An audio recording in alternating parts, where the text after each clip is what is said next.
Well, I noticed this strange shape in the tree, and I thought, what is that? And it looks almost like a piece of modern art. So we'll go a little closer, and it's a series of leaves harvested, woven together, stuck together, and it's a tree ant nest, but I've never seen one in that shape before. Ingenious. And I can see the industrious little buggers running all over the place, toing and froing, as they say. Now, last night we had our very first thunder and lightning and rainstorm, which was fantastic. We can see a lot farther today. It's knocked a lot of the pollution down, but we still have a lot of pollution, but the air is a lot fresher.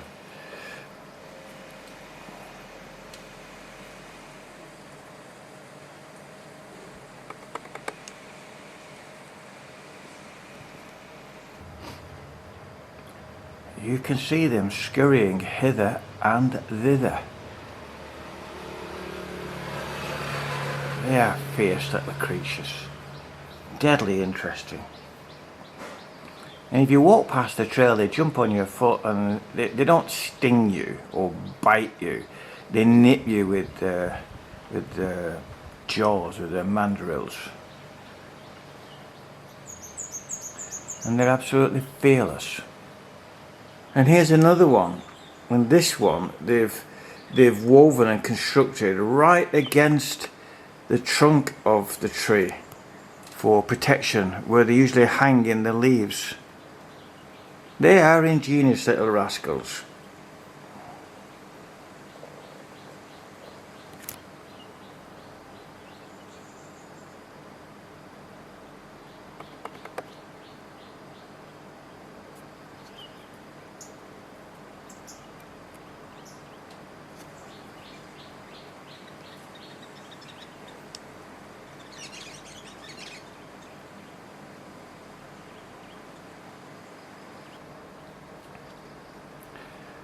I wonder if they sleep.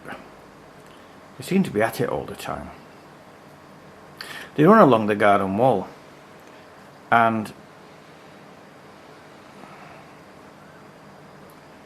they run along the garden wall, and I thought about putting a marking out a meter on the wall and timing them with a stopwatch from the start point to the finish point, and calculate exactly how fast they are running, kilometers per hour.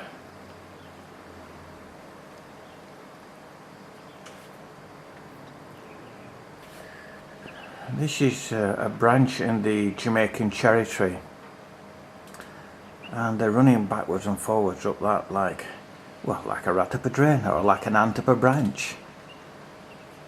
And well, the only thing I think they can be gathering off of this is sugar from the fruit. I mean, this tree was absolutely laden with cherries, and last night's wind with the rainstorms has put lots of them onto the floor.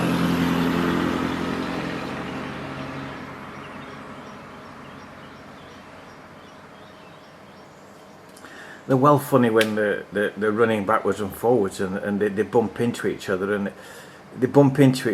it's like, oh, sorry, excuse me, they back off and then detour around. Oh, they're well funny. And the nature's cleanup merchants, whatever's dead or rotting or died or dying on the floor, they just get it and cut it up and take it to the nest.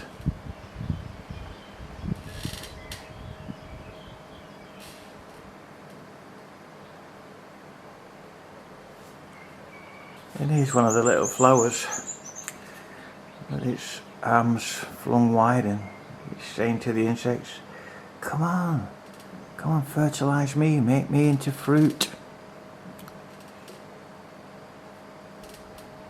This morning, Alvin the chipmunk was running up along those branches and eating the fruit.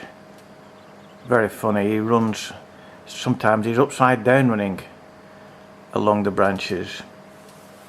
It's lunchtime now, so far too late for him. You can see lots of the fruit hanging, but that's all green. It's not ripened up yet. And there's one of the few red ones that the wind has left on. I can see 3 in that area. Either the birds or Alvin will take them. Birds love them. They taste just like strawberries and cream. Well, I'm sat on the balcony looking at the bird bath, and it's lunchtime. I'm in the shade, but it's well warm because of the humidity, because of the rain last night. I've got a little breeze, but the birds come to drink and bathe. They start coming about 1 o'clock, and then they finish about 3:15.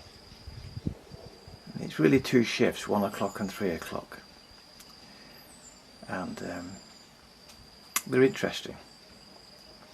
As in Europe, we've got robin redbreast here, and robin redbreast in Europe is a bold little bird. I mean, he can be sat on the handle of a gardening implement, almost next to the gardener, within reach.